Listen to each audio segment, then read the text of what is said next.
एक प्रसंग आता है तामली तापस का।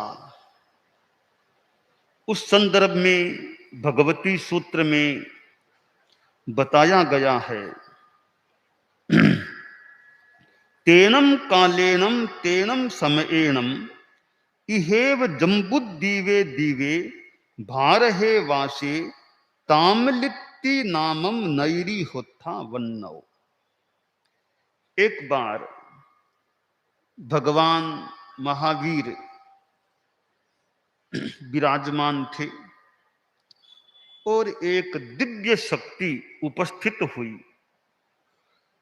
दूसरे देवलोक ईशान का इंद्र भगवान महावीर के पास पहुंचा और उनकी रिद्धि को देखा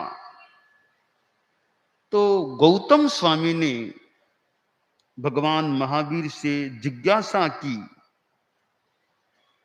कि यह जो इतनी देवर्धि देवद्युति है वो आई थी और चली भी गई। भगवान महावीर ने कुछ जानकारी दी। ईशान देवलोक के इंद्र, दूसरे देवलोक के इंद्र के बारे में कुछ जानकारी मिली। जिज्ञासा हुई कि इन्होंने क्या कुछ किया होगा, क्या तपस्या की होगी, क्या खाया था, क्या किया, क्या आचरण किया कि ऐसी इन्होंने रिद्धि प्राप्त हुई है। तो भगवान महावीर ने जानकारी दी कि इसकी पिछले जन्म की बात है। एक नगरी होती थी, ताम्रलिप्ति उसका नाम था, भारतवर्ष में थी, जम्बूद्वीप में। तो उस ताम्रलिप्ति नगरी में एक मौर्य पुत्र ताम्ली नाम का एक गृहपति, एक गृहस्थ स्वामी रहता था। गृहस्थ आदमी था, बड़ा समृद्ध था, तेजस्वी था और यो अपरिभूत, अपरा जैसा अपरिभूत आदमी था। समृद्ध था, अच्छा ठाट बाट भी था। एक दिन यानी रात्रि के समय उसके मन में विचार आया कि वर्तमान में मैं पुरानी पुण्याई भोग रहा हूं। इतना चांदी सोना धन धान्य पुत्र पशु विपुल वैभव कनक रत्न मणि मोती शंख मैनशील, इतनी कितनी चीजें हैं, इनसे मैं वर्धमान हूं, वृद्धि कर रहा हूं। तो इसका मतलब है मैं अपने पुराने जो पूर्वकृत पुण्य हैं, जो मैंने तपस्या से साधना से कहीं अर्जित किए होंगे, वो कल्याणकारी कर्म हैं, उनको मैं क्षीण कर रहा हूं, भोग रहा हूं, खर्चा यानी उनका खर्चा ही कर रहा हूं। और तो क्या करता हूं, वर्तमान में मैं क्या तपस्या करता हूं, पुराना पुण्य मानो क्षीण हो रहा है, खर्च हो रहा है।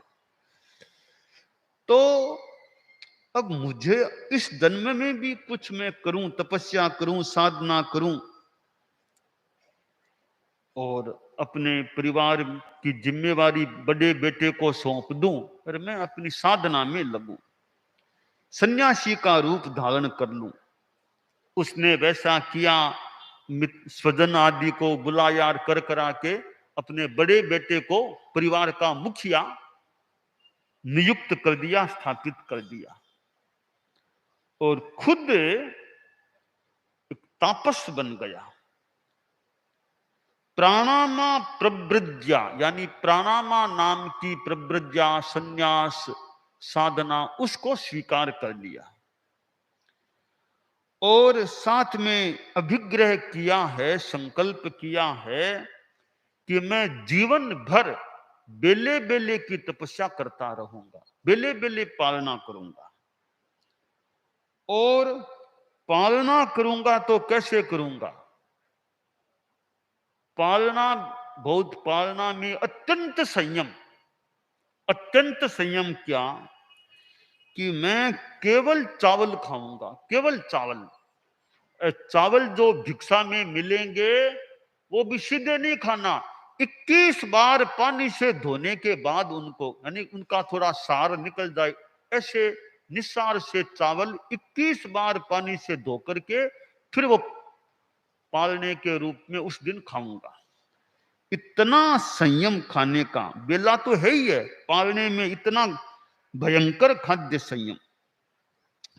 तो बेले बेले की तपस्या करूंगा और आतापना लूंगा, दोनों भुजाएं ऊपर करके आतापना लूंगा सूर्य के सामने,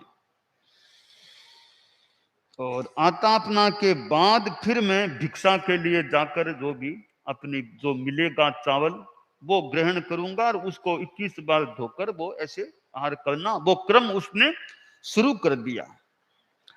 अब इस तपस्या से शरीर तो बड़ा कमजोर पड़ गया, उठते बैठते किट किट किट आवाज आती, इतना शरीर कमजोर हो गया। तो एक दिन सोचा अब शरीर कमजोर हो गया है और फिर भी कुछ तो शक्ति है ही, अब क्यों नहीं मैं तो संथाराई ले लूं, अनशन कर लूं। तो वह संलेखना करता है, अनशन करता है और भोजन पानी का त्याग करके प्रायोपगमन अनशन में स्थित हो जाता है। और इस अनशन की साधना में लग गया। आखिर उसने अनशन संपन्न हुआ और इस शरीर को छोड़ा और ईशान दूसरे देवलोक में इंद्र बन गया। प्राणामा प्रव्रज्या स्वीकार की। प्राणामा प्रव्रज्या पर मैंने थोड़ा सा मनन हुआ या किया कि तामली तापस ने प्राणामा प्रव्रज्या स्वीकार की। प्राणामा एक प्रव्रज्या, एक संन्यास का एक प्रकार का वो नाम मान ले प्राणामा। उसमें खास बात क्या प्राणामा में कि प्रणाम करो, प्रणाम करो, कोई मिल जाए प्रणाम करो, प्रणाम करो, कोई मनुष्यों को भी प्रणाम करो, कोई कुत्ता मिल गया, कुत्ता भाई प्रणाम प्रणाम, कौवा मिल गया, कौवा प्रणाम प्रणाम, जो भी मिले ऐसे प्रणाम करते रहो। बड़ा आदमी बहुत बड़ा हो तो और ज्यादा विनय से करो, साधारण साधारण सा कर लो, प्रणाम करते रहो, बस प्रणाम करो। प्राणामा प्रव्रज्या। तो मैंने इस पर थोड़ा सा चिंतन हो गया या किया कि प्राणामा प्रव्रज्या का मूल रहस्य क्या है। इसका रहस्य यही लगा, इसमें अहंकार विलय की कोई विशेष साधना की जाती, अहंकार को छोड़ना है। तो जो भी मिल जाए बस प्रणाम करते रहो, प्रणाम सा प्रणाम सा। ओ तो क्या कुत्ते को भी प्रणाम करो, ऐसा नहीं कुत्ता है क्या प्रणाम करो, ना ना, कुत्ता मिला है तो कुत्ते को भी प्रणाम करो। कौवा मिल गया गली में तो कौवा भाई प्रणाम प्रणाम, कौवे को भी प्रणाम करो। जो आदमी मिल जाए, चंडाल मिल जाए, कोई मिल जाए, प्रणाम प्रणाम प्रणाम करते रहो। यह प्राणामा प्रव्रज्या की आत्मा यह लगती है कि अहंकार को छोड़ना है, कहीं घमंड न रह जाए। तो तामली तापस ने जो यह तापस जीवन जिया, हजारों वर्षों तक यह बेले बेले पालना, प्राणामा प्रव्रज्या में प्रणाम प्रणाम, अहंकार विलय की मानो विशेष साधना का प्रयोग होना चाहिए, प्राणामा प्रव्रज्या। अब एक बात तो यह है कि तामली तापस यों मिथ्या दृष्टि था, मिथ्यात्वी था। उसने तपस्या की, वो बाल तपय कर्म था। कोई सम्यक्त्वी इतनी तपस्या करता तो कितने जीव मोक्ष में चले जाएं, इतनी तपस्या पर मिथ्यात्वी था तो फल कुछ कम मिला मान लें। तो वो बहुत तपस्या की, तपस्या तापस जीवन स्वीकार करने से पहले जो चिंतन किया था वो महत्वपूर्ण था कि मैं आज तो धनाढ्य हूं, संपन्न हूं, ठाट बाट हूं, तो यह तो मैं पुरानी पुण्याई भोग रहा हूं, नया मैंने क्या किया। यह चिंतन एक हमारे लिए बड़ा काम का है। आप लोग गृहस्थ हैं, हम तो फिर भी मान लो साधु हैं। आप लोग जो गृहस्थ हैं, गृहस्थों के लिए एक चिंतन का विषय बनता है कि यह आप लोगों में कोई बहुत धनवान हो सकते हैं, खूब बड़े बड़े बंगले हैं, मकान है, कार है, नौकर गुमास्ते ठाट बाट बहुत है। तो यह सोचना चाहिए यह आज भोग रहा हूं शायद पूर्व की यानी पिछले जन्मों की कोई पिछले जन्म की पुण्याई भोग रहा हूं। पिछले जन्मों में से जब जब भी साधना की है, कुछ किया है, उसका फल भोग रहा हूं, या कोई इस जीवन का भी कोई पुण्य हो तो हो जाए, पिछला पुण्य भोग रहा हूं। आगे के लिए मैं क्या करता हूं, यह तो खजाना खाली हो जाएगा, फिर क्या होगा, फिर मेरे पास क्या रहेगा। तो अभी तो पुण्य का उदय काल है, पहले बंधे हुए पुण्य हैं, तपस्या से साधना से मैं वो भोग रहा हूं। तो नया में क्या कर रहा हूं,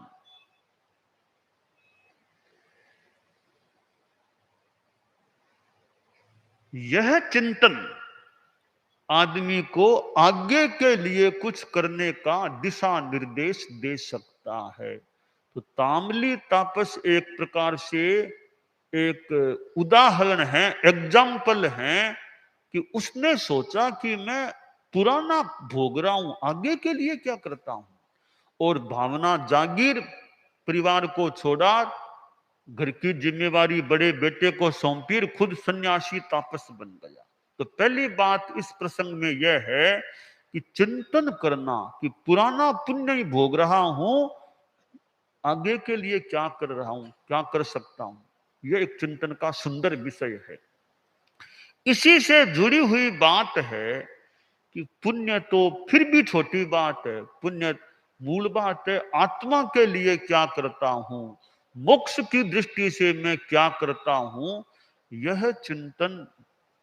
पुण्य तो छोटी बात है, पुण्य भी कभी नष्ट हो नहीं होने हैं, तो आत्मा का परम स्वरूप परमात्मा स्वरूप है, वो मुझे प्राप्त हो, यह एक चिंतन का सुंदर मुद्दा। दूसरी बात है कि तपस्वी होते हैं, वर्तमान में भी कितने एकांतर करने वाले और अवश्य तब क्या मास खमन क्या कितने करने वाले हैं।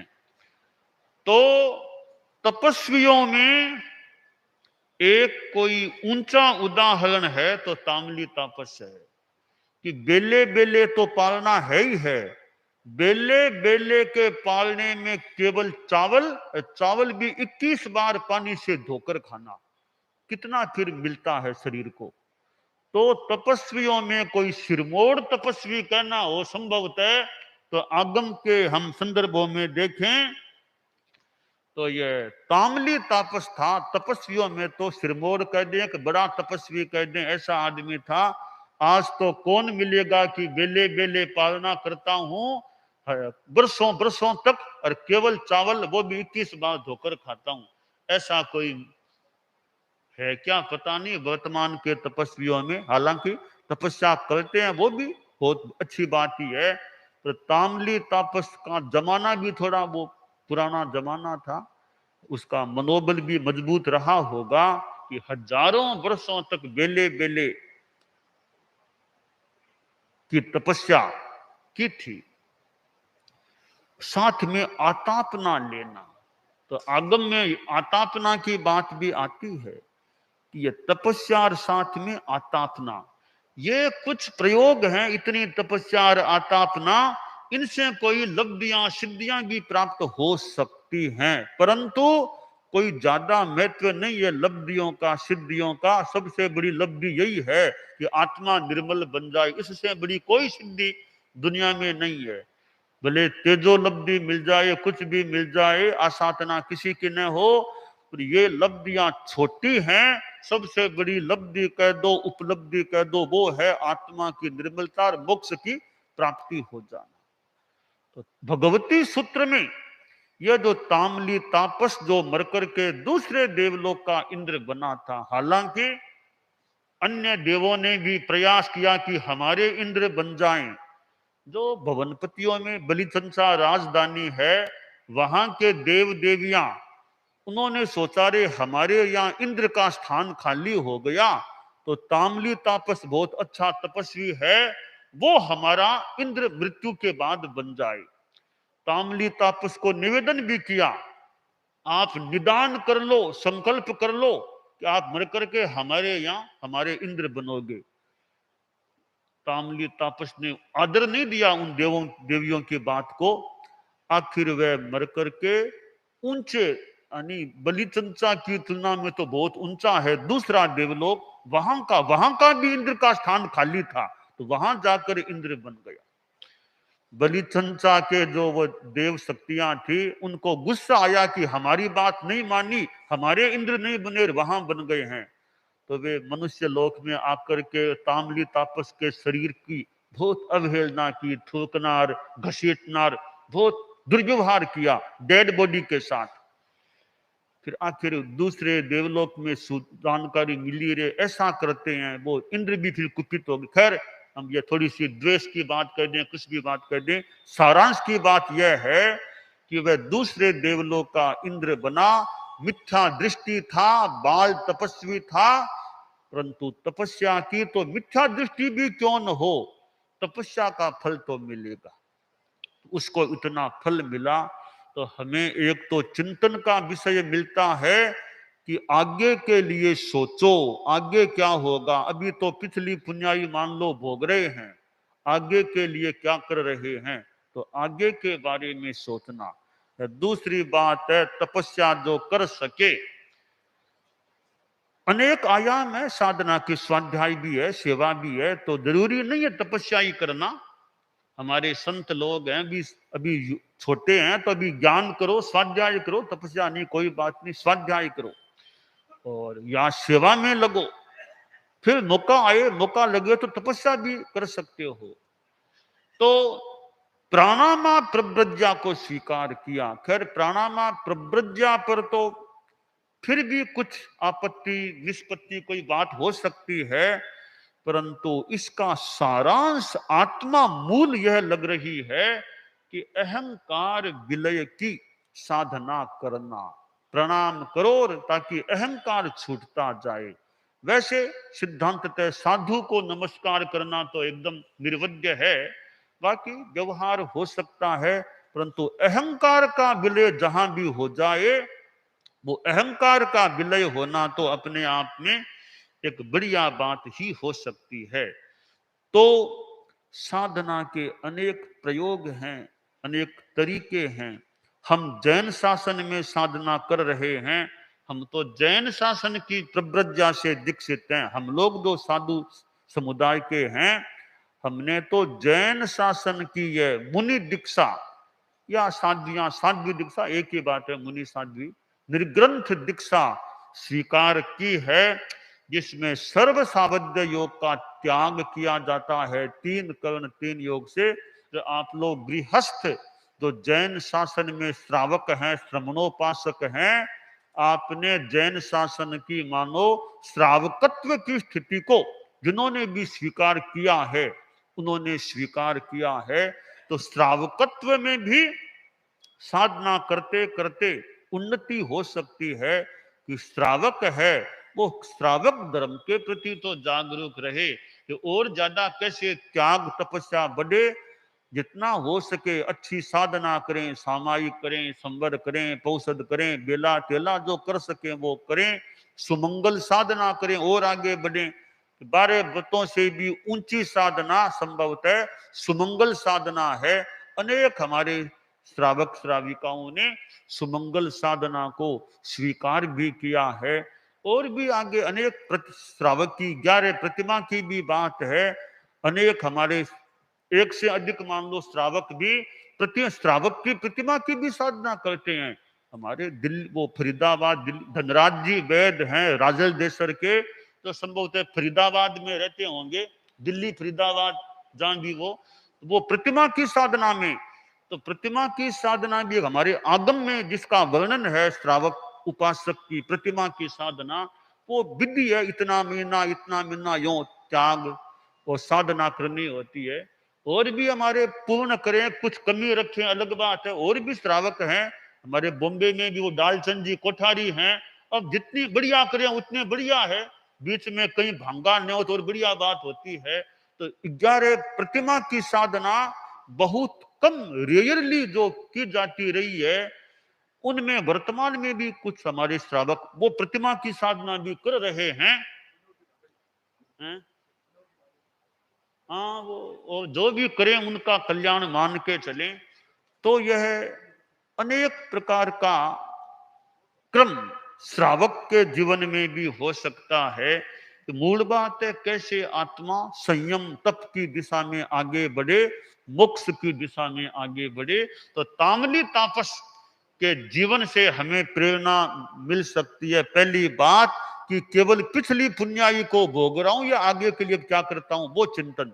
दूसरी बात अहंकार विलय की साधना है। तीसरी बात तपस्या के द्वारा बेला बिला जो भी करके आत्मा का कल्याण करना। तो हम जितना तप संयम में आगे बढ़ सके वो हमारे लिए कल्याणकारी हो सकता है।